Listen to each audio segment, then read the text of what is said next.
Welcome to One Insight. My name is Rich Litvin. I grew up in London and I now live in LA. And this is a podcast for extraordinary top performers. You see, I've coached some of the most successful and talented people on the planet. I see what most people cannot see, and I dare to say what most people wouldn't dare to say. And what I know about success is that on the other side of it, it can actually be lonely.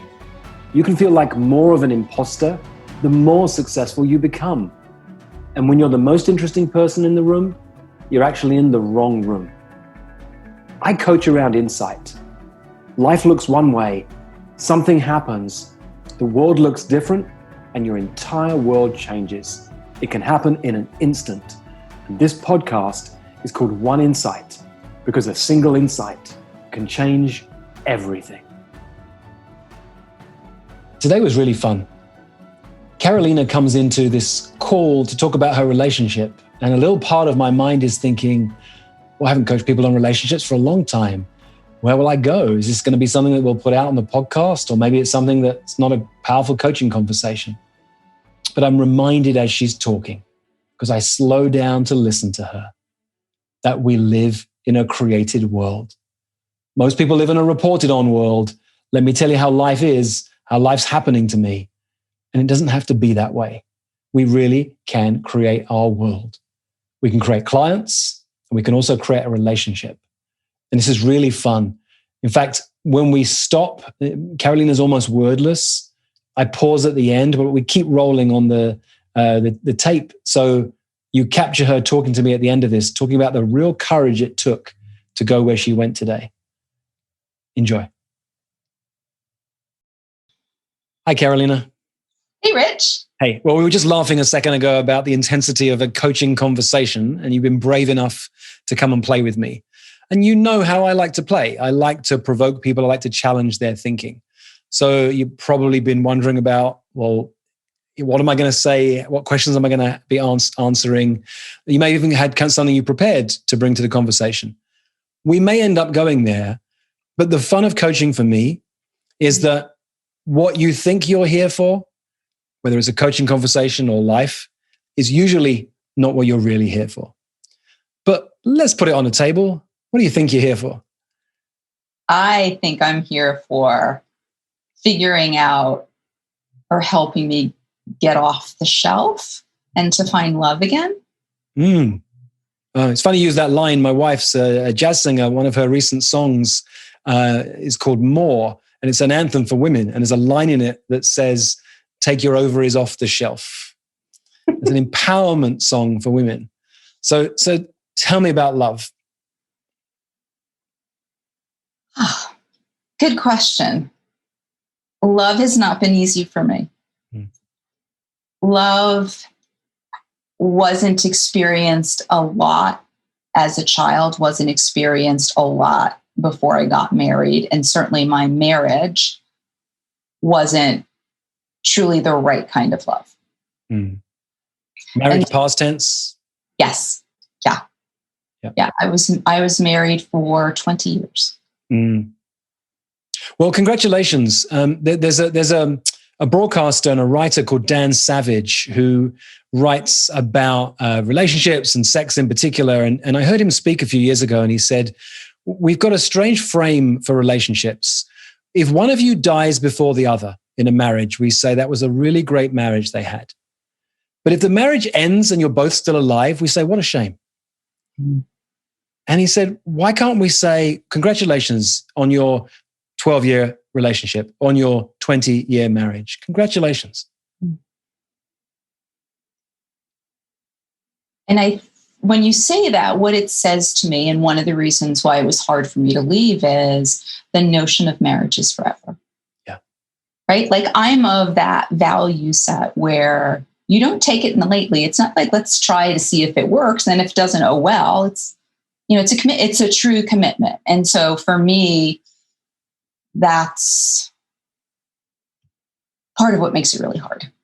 Yeah. You're still judging yourself, I can tell. Probably. Yeah. Look, for most of history, there was a reason why it was really good to be in a marriage that lasted forever, that you were there to both take care of one another. And it was the part of the reason it became wrapped into religion and so on, that it meant the couple would be safe, the kids would be safe. It was a great construct to create people's safety. I'm not getting into the story around religion behind that. It just made sense. And at this moment in time, we live longer than ever in human history. Especially in my family. So I don't want to get into the story about what it means about right and wrong about marriage and how long they last and how long they should last. Society creates stories that we choose to buy into or not. But where you are in this moment, you're beyond that marriage. Mm-hmm. Because it doesn't exist any longer the way it used to exist, at least. No. And so once again, I'll say congratulations. 20 years is a long, long time to be in a marriage. That it is. For good and for bad. Yeah.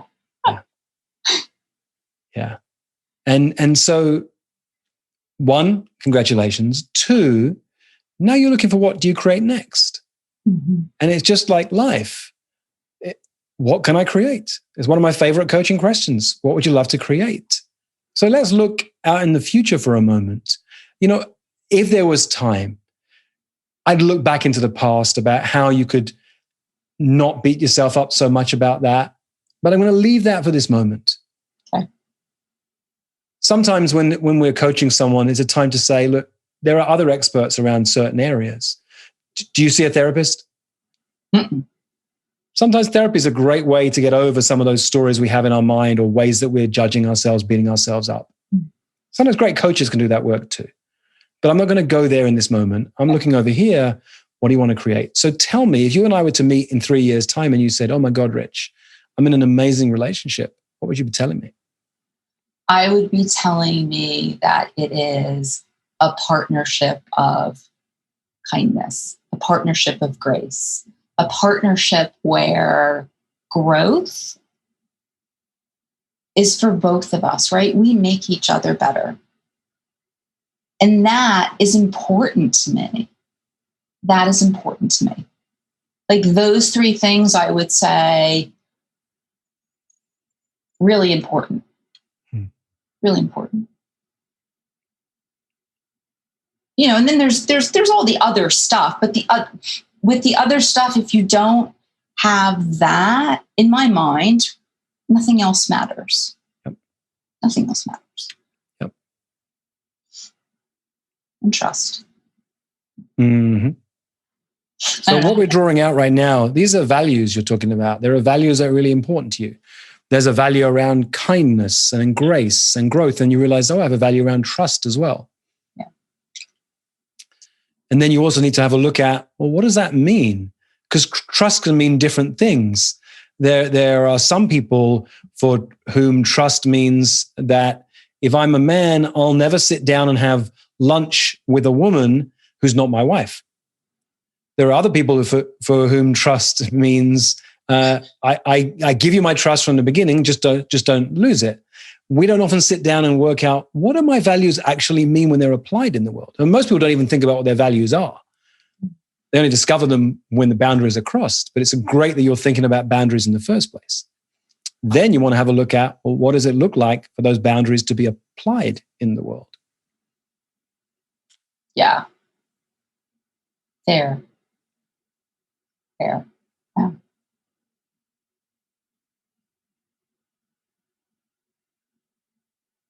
Makes sense. So if you're listening right now, Carolina's looking off into the distance because this is an insight moment. It's this realization of, oh yeah, what are my values and how will they be applied and what does that mean? And we're not going to go into them right now, but for each one of those, well, what does kindness mean? Does kindness mean you never get mad with me? Does kindness mean that you buy me gifts if you do get mad with me? But it's a rabbit hole worth going down, right? Have you ever read The 5 Love Languages? Yes. So It's a really powerful book because my love language, one of my top love languages is gift giving. It's how we showed love in my family when I was a kid. And so it's really important. I give gifts. I love to receive gifts. It's not my wife's. Touch is one of her top love languages. Words of affirmation are one of mine. I'm a speaker and a writer, and I love to share what my words. I could tell her I love her all day, but if I'm not touching her or giving acts of service, it's like I don't love her. So it's really important, because we miss this. What happens when you meet someone for the first time? You naturally use all 5 love languages. Yeah. And then as you begin to get into a relationship, you default to your own patterns. Mm-hmm. And during this time in the world where we can't hug, that has been horrible for me. Yeah. Because I am a hugger. Yeah. Right. So this has just been making me feel more than isolated. There's a part of me that doesn't get to be expressed anymore. And that's hard. That's really hard for me, because it's probably figured out, I'm really expressive. Yeah. Yeah. What I'm getting in this moment is you're a woman with a lot of energy. Yeah. And it takes a strong man to be able to meet a woman with a lot of energy. And every time you say that, I go, oh, why is that so hard? Mm-hmm.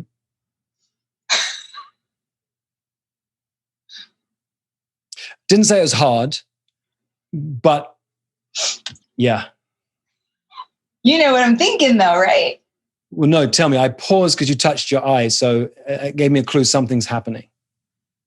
Well, when you said that, the fear of a man with strong women, it's like, we don't bite. We don't bite. And so that's the one that's really hard for me too. Mm. And so in saying that and knowing that in the world, and it's a question because I don't know the true answer for me yet. Does it then in those moments or in those initial moments have us pull back unknowingly and unconsciously? Well, let me come out of that question that's up in your head for a moment and say this. What I get about you in this moment, Carolina, is that you're really, really lonely. Yeah. Yeah. Oh, yeah. Lonely has pushed me to that point of you need to get off the shelf. Yeah. Like that. It's like moving away from the pain. Yeah.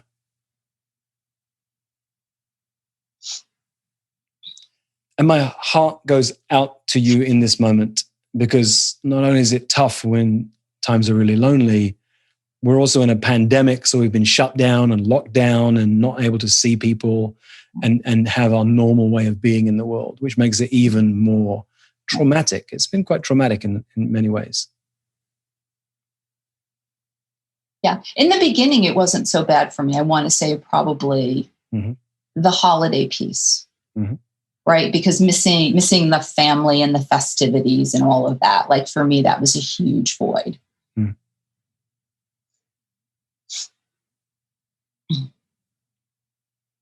So here's what I know.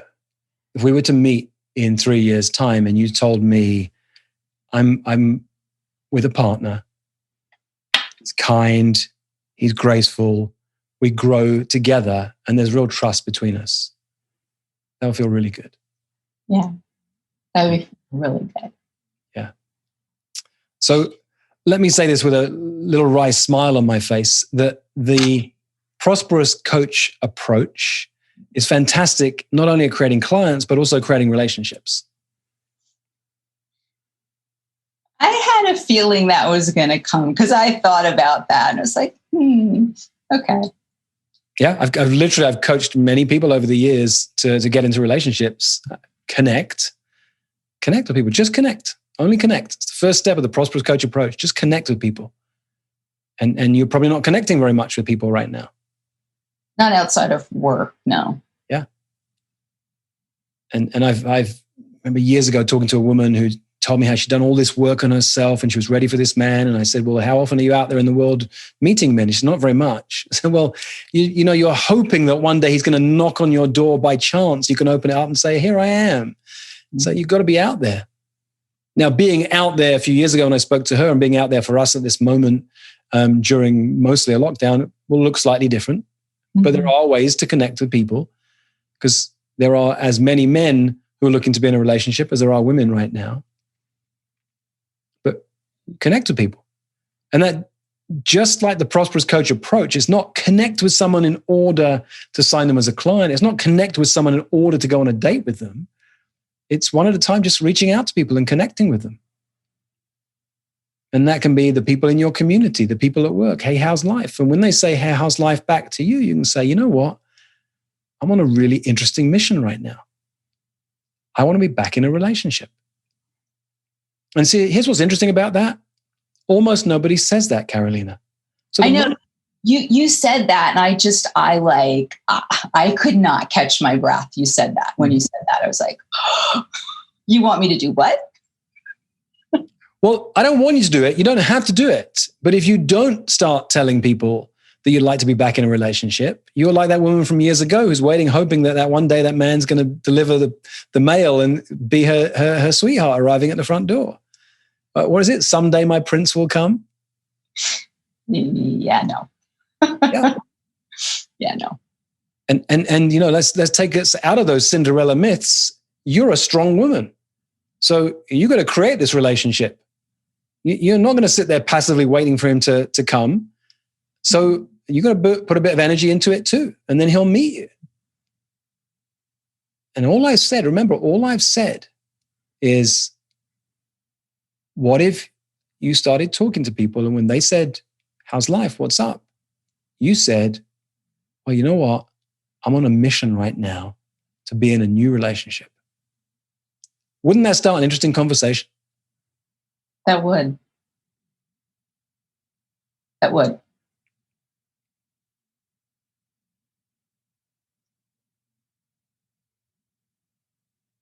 Something so simple, huh? I love simplicity. I love the simplicity on the other side of complexity. So there says simplicity over here, get on the dating apps, do what everyone else is doing. And then there's all the complex stuff you can do to try and create relationships where we get in our head. But over on this side, what if I just told people I know, people who love me, people who care about me, hey, I'm looking to get into a relationship. If you ever come across someone who you think could be great for me, let me know.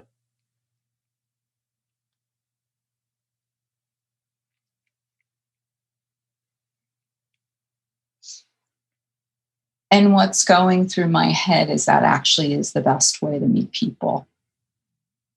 Yeah. Because I was never one to do all the online stuff. I'm just like, that's like not who I am. So that also became a barrier for me. Mm-hmm. Yeah, just like work, why wouldn't it be a recommendation or an introduction? Say that last piece again. You said it quietly. Just like work. I said, just like work, why wouldn't it be a recommendation or an introduction? It is just like work. Have you ever noticed in the workplace, the best appointments come through somebody you know? Yeah. Yeah, they do. They absolutely do. Yeah. They absolutely do. And you know why they do? Because the person who's making the recommendation knows, oh, I know this spot that we have open in the workplace. I know this great person. I know why they'd be a great fit. Mm. Now, slow it down because you're getting overwhelmed. You're thinking, oh my God, how am I going to tell all my friends, all my family? No, I'm not telling all my friends, all my family. No. One conversation at a time. One conversation at a time. You slow it all down. And here you go. I'm going to give you the get out of jail free card. This is what you say. You say, hey, I've got something really strange to tell you. My coach has put me on a mission. I'm kind of mortified to say this, but I promised him I would. And you can say that for the rest of your life. How do you know me so well?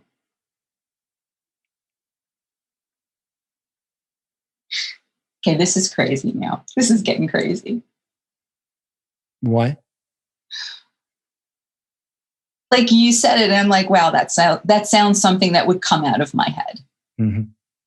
That's what's crazy about it. Mm-hmm. Well, give yourself permission to say it, and one conversation at a time. Don't go any more overwhelmed than that. And there'll be some people you don't want to say it to, and that's okay. You might not want to say it to your mom, your brother, a certain person from work, and that's fine. Don't say it to them.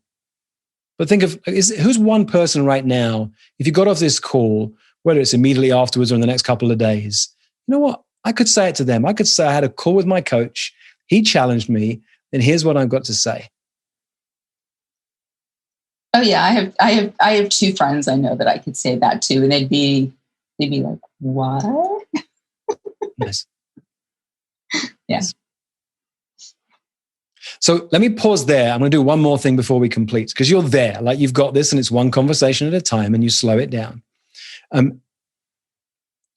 I was telling the members of my community how several years ago, someone I know reached out to me and said, Rich, I want to find the woman of my dreams. I've been single too long. I want to settle down. I want to get married. And I would love it if you would read this letter that I've sent. He sent it as an email. Love it if you read this letter where I describe the woman I'd love to be married to. And if someone comes to mind, would you consider putting us in touch? And I read the letter. It was fascinating. He talked about really honestly and openly about himself and everything he wanted to create and having a relationship. He described the woman. And I always remember this line because he said, I'm looking for someone who's independently wealthy. I'm not looking to take care of someone. And what I appreciated about that was he just knew what he wanted. Some people might be upset by that, but he knew what he wanted in that particular relationship. And I was inspired enough that I thought of two women I knew. I connected him with both. One, they never connected. The other one, they went on a date and that was it. He got lots of introductions because he sent that to people who he loved and who cared about him. Got lots of introductions. And was within a year or two, he was married. I don't think it was directly to anyone who came out of that letter, but that energy that was put into the universe really shifted things. So a few months ago, I don't know if you saw this on Facebook, I have a member of 4PC, my community of leaders. His name's Garrison. And Garrison wrote to me and said, Rich, I've been thinking about this ever since you told us that story. And I'm looking to find my wife. I'd love to settle down. And here's the letter I've written to her. And it was very inspiring. I loved what he wrote. And I wrote back to him and said, would you mind if I share it? He said, no, I'd be honored. Thank you so much. So I posted it on Facebook to share the letter. That was very inspiring. About an hour later, he texted me and said, oh, I thought you had a woman in mind you were going to share it with. I didn't know you were going to share it with the 20,000 or so people who are connected to you on social media. I've been getting inundated in just an hour with all these messages. And I wrote back to him and said, oh my God, I didn't realize I made that mistake. Would you like me to take it down? And he said, you know what? I'm going to trust that the universe did that for a reason. Let's run with it. Mm. You know, I believe in a created world. Most people believe in a reported on world. It's hard to find the right man. It's hard to find a strong man who can meet a strong woman. Dating sucks when you're using apps. That's a reported on life. What we're talking about, however you do it, is a created life and a created relationship.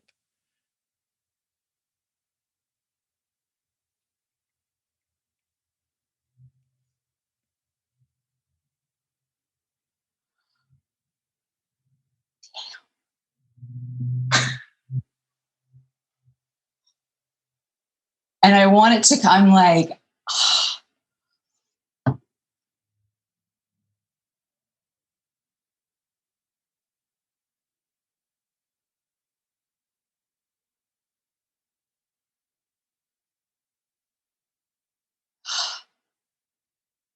So if you're listening or watching, this is what I call an insight moment.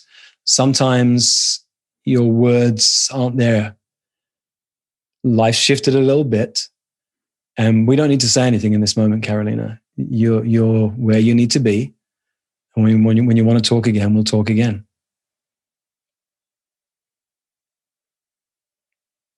what's going through my mind is I always talk about the world gives you not what you need, but what you are and what you put out there. Mm-hmm. And in this moment, I need to say, Rich, I'm on a mission. I'm on a mission to find a life partner, someone who I love deeply, and someone who deeply loves me. And if you know of anyone, let me know.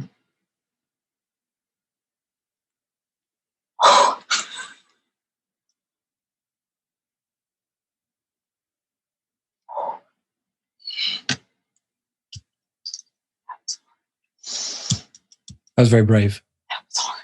Yeah. Good job. Thank you for being you. It's the only way I know how to show up. Thanks for playing, Carolina.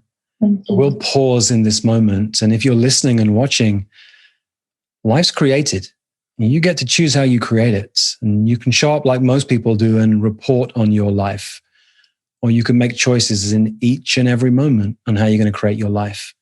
And I really salute you, Carolina, for being bold and brave, for saying yes to being coached by me, and for playing the way that you did, because it takes real courage to show up the way you just have. Thank you. Thanks, Carolina. Thanks.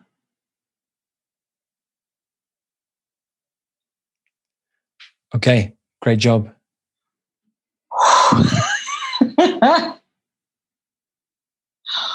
Wow.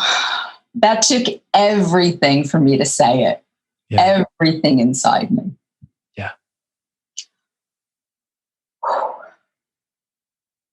But then that creates the clearing, doesn't it? So here's the thing.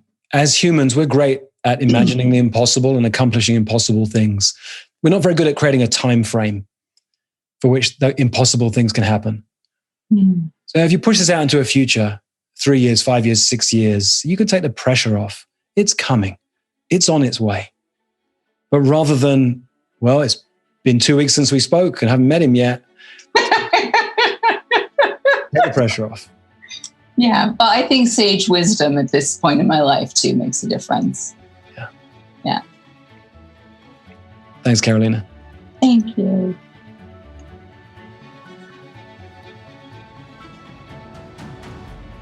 For most of human history, it wasn't called coaching, it was called leadership. And it's what I love to do, to coach people, to lead people, and to mess with people's thinking. If you'd like more of this, or if you'd like to learn more about our community of extraordinary top performers, go to richlitvin.com/oneinsight.